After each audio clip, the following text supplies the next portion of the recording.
Okay, balik po tayo. We have a text from 0916-461-7106. From Mel of Pasig. Nagko-contribute din po kasi ang media sa takot o paniniwala natin sa mga kababalaghan. Tuwing undas na lang, wala na tayong napapanood kundi puro katakutan, multo, mga patay, etc. Tapos yung mga sikat at malalaking mall, wala nang ginawa, i-commercialize ang okasyon. Taman-tama ka, kapatid. At sa akin dito, maski na anong perang kitain ninyo, hindi dapat ginagawa yan. There should be some degree of regulation to not permit that to happen. Kanya lang, sabi ko nga dito, ang tao naman kasi hindi nag-iisip eh. Basta't kikita, hindi bali. Nakakalungkot. Sapagkat kung ang kikitain mo hindi ayon sa katotohanan o ayon sa katuwiran, walang kwenta yung yaman na yan. Yan ang magdadala sa iyo sa impyerno. Ngayon, magandang yung nag-text, no? Pansinin natin, kung tayo naman ay sumasali, we are participating. Ha? Ibig sabihin nun, Hindi, alam mo sa tawag ko doon, nagpapaloko tayo. Nagpapagago tayo dun sa mga commercial na yan. ngunit, pansinin mo, if you are dealing with witchcraft, o kaya sumali ka, tandaan mo, mayroong espiritu, hindi magandang espiritu, at kung anong susunod, abangan ang susunod ng kabanata. Yung nangyayari kasi dyan, when you fill your life with negativity, the circumstances that you will face are also going to be negative. And the more negative you turn or you become, lalong sasagawa ang buhay mo. Kanya ang problema dyan, pag nag-umpisa ka dyan at lumaki ka sa negatibo, ay yung buhay mo paganyan. Pababa. Kaya kailangan payuhin natin ang ating mga kaibigan, no? Kung pwede naman, kahit nasasabihin nila may mga parties tungkol sa mga celebration, no? Ipansinin mo, huwag na huwag payagan ang iyong mga anak o kaya yung pamilya nyo na sumali sa mga ganon, yung sinasabi nating aktibo na papayaman, sasabihin ng papayaman sa iba. Sa atin naman, ibig sabihin nun, ayaw tayong makipagsali dahil sa ayaw natin maapekto ang ating karamdaman, kalusugan. From 0919-221-2562 from Evelyn of Pasay. Nung bata ako, ang ginagawa lang namin noong tuwing Halloween ay maglilinis ng sementeryo. Ngayon, nakikipag-trick or treat na din ang mga bata, katulad ng ginagawa sa Amerika. Tapos dati, pag November 1 and 2, dumadalaw lang kami sa mga namayapa namin sa sementeryo at nagdasal. Ngayon, ang dinadalaw ang mall. Alam po ninyo, nakikita natin na pababa ng pababa, palawak ng palawak ang mga bagay na hindi maganda. Hindi tayo kailangan sumunod maski na kanino. Isa lang ang ating amo. Isa lang ang ating sinusunod. Yun ay ang Panginoon at ang kanyang salita. Wala nang iba. Kung ikaw ay tunay na mayroong pakikitungo sa Panginoon, magiging mahalaga sa iyo kung ano ang pananaw niya doon sa mga ginagawa natin. Maraming sasabi, ikaw naman, KJ ka, pinagbibigyan ko lang yung mga bata, bla bla bla. Depende, ano ba pinapakain mo at binibigay mo sa kanila? Matino o malungkot? Lason o... Exactly. So dito sa akin, hindi kasi alam mo, minsan pag bata ka, natatakot ka, pero gusto mong puntahan yung kinatatakutan mo. Challenge eh. Parang gusto mong parati kang tinatakot. Kasi dyan nasasanay ang bata. Marahil yan ang nararanasan niya halos araw-araw. Negatibo. So hihingi ka pa ng dagdag na negatibo sa buhay mo. Madaling tanungin eh. Pag isang maliit na bata, pag orasan na-expose sa yung matakot o ano kaya sa gabi? Ha? Yung takot sa dilim, ang laking bagay nun. Biglang iiyak sa kalagitnaan ng tulog niya, di ba? Alam mo, nangyari sa akin yun, maliit ako, takot ako sa dilim. Alam mo ginawa ko? Sabi ko, ayoko na patakot sa dilim. Alam mo ginawa ko? Ginawa kong kaibigan ko ang dilim.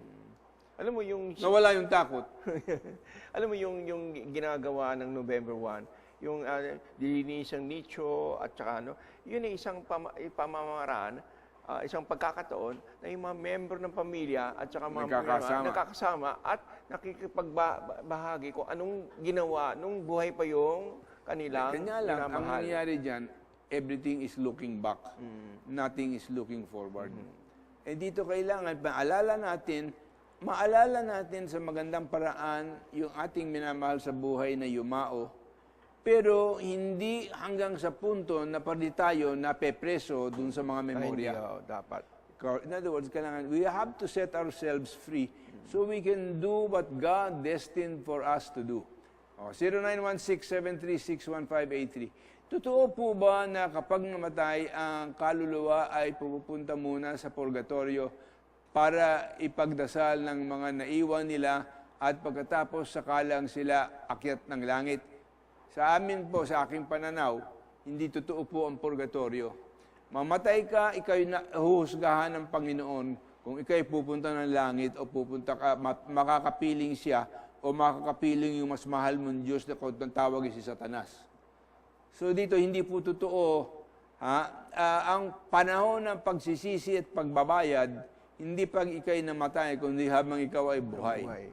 Kanya dito, sa yaman ng Panginoon, sinabi niya, ibibigay kayo ko sa inyo kapatawaran. Magsisi lang kayo at dumaloy kayo sa akin, and you will be forgiven. Walang kasalanan doon na hindi mapapakatawad ng Panginoon. And that is something that only God can do. Amen.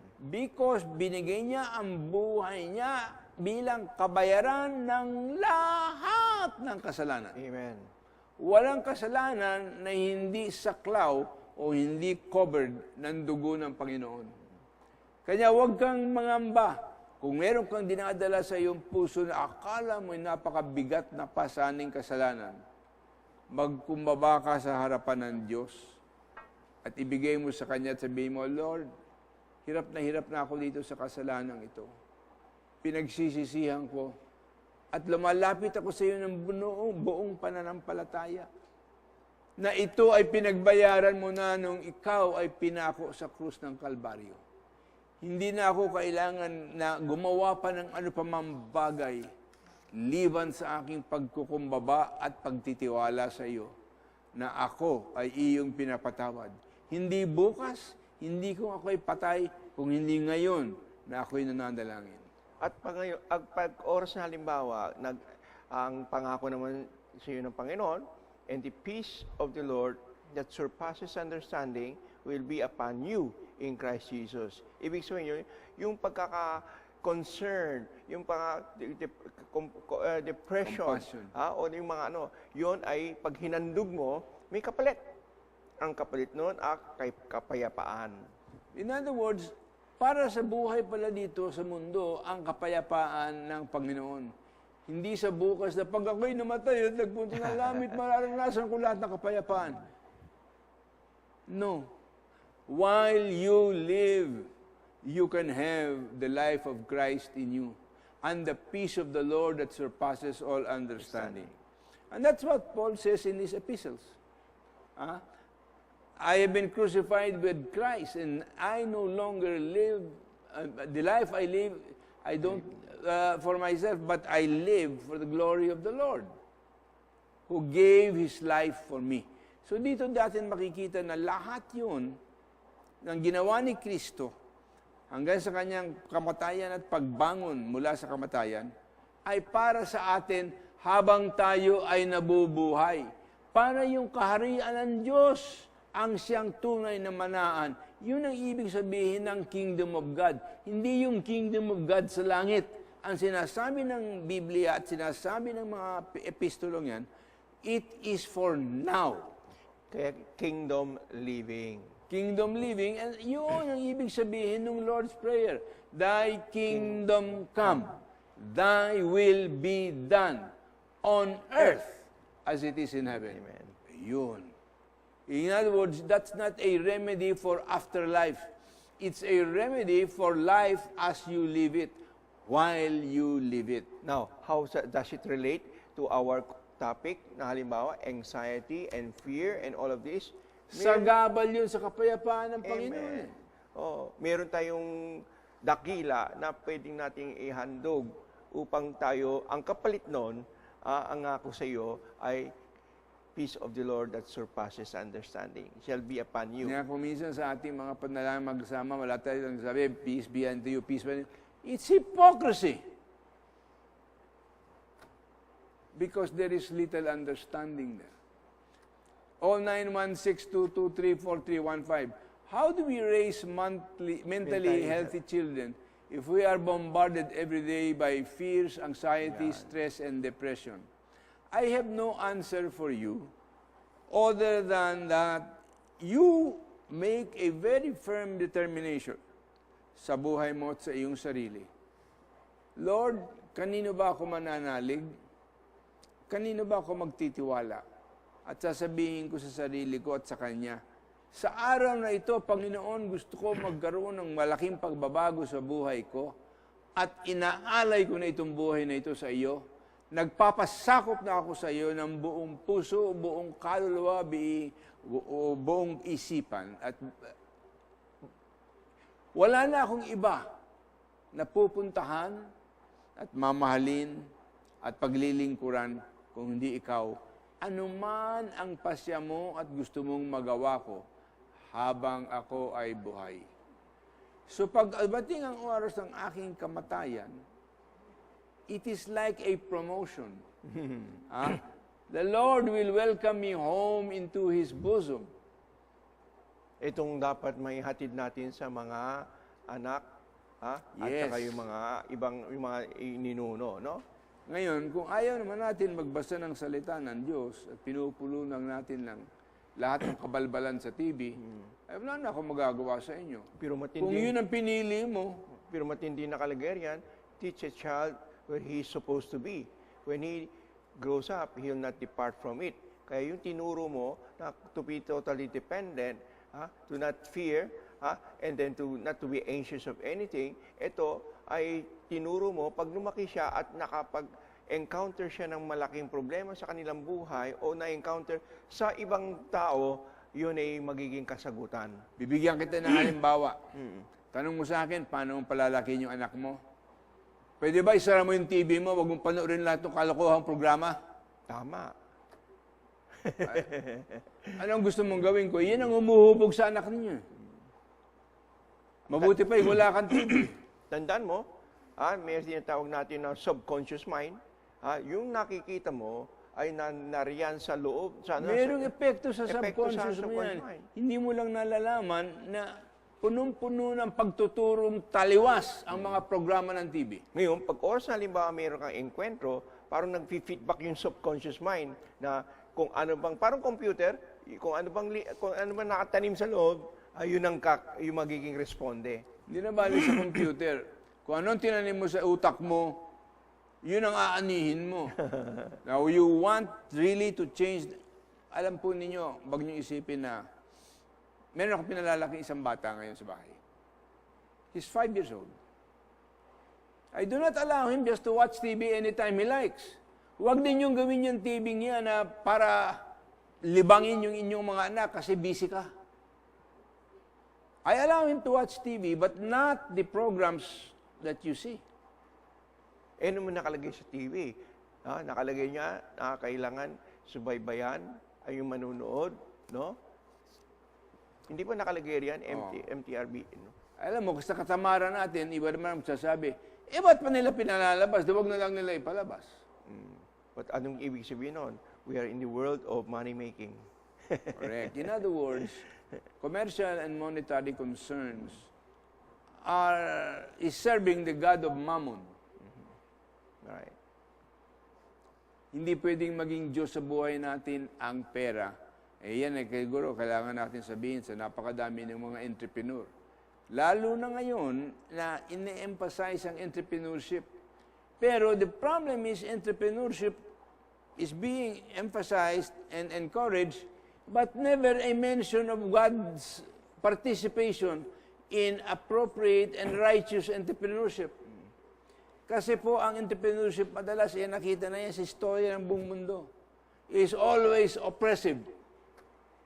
It is always divisive. Self-serving. It's always self-serving.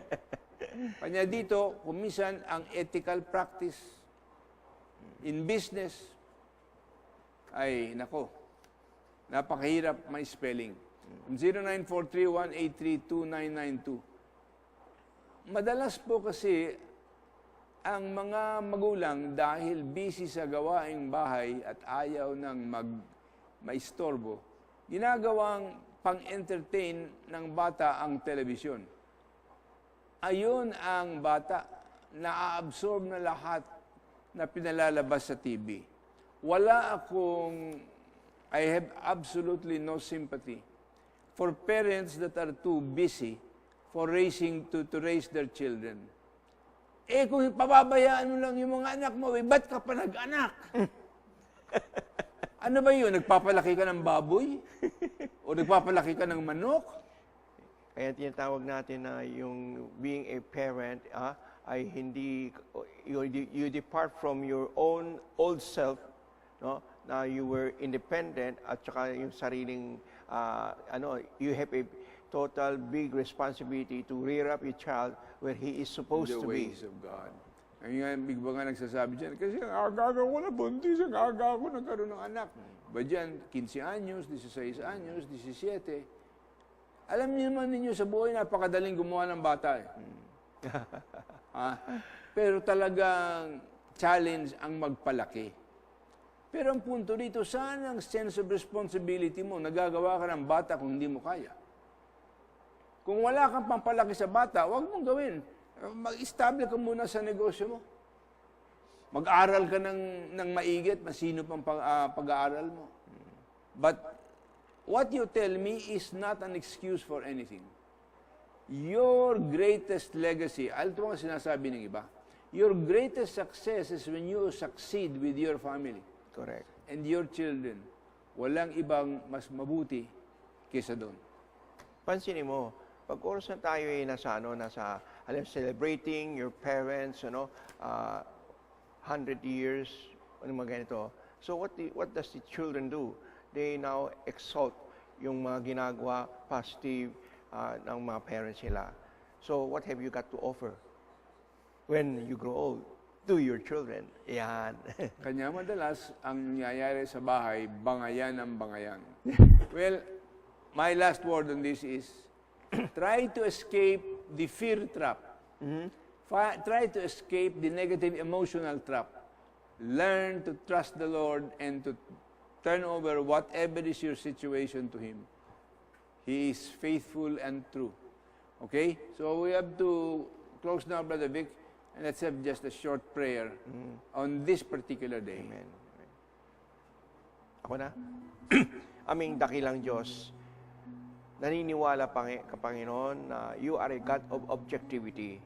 You have instituted, Lord God, all of these celebration and even the remembrance of, Lord, people in order that, Father God, not only to exalt them, but also to know that, Father God, indeed, we have also a responsibility to uphold for ourselves and our family. Now, Lord, this day, Lord God, may it be an opportunity for every member of the family to recognize, oh Lord, that you are in control of all situations. You are a God of objectivity. You causes everything to come forth, Lord God, for one purpose, that is your name to be exalted. And Lord God, we just pray for the people who are listening right now, Lord God, that your Holy Spirit, that you Jesus, promised for us not to be orphaned, but the Holy Spirit will continue to manifest in our homes. Lord God, let your Holy Spirit move mightily in every household, lalo na mga Panginoon, yung mga tao nanonood, and bring forth, Lord God, one purpose, that is to glorify your name in the midst of our living here on earth. Thank you, Lord, for your presence in their life, and thank you, Lord, for your special power of your Holy Spirit moving in this family, Lord, and bring them into the alignment towards what you intend them to be in Christ Jesus. In Amen. Jesus' name we pray, amen. Salamat po sa inyong pagtanggilik and we'll see you next week.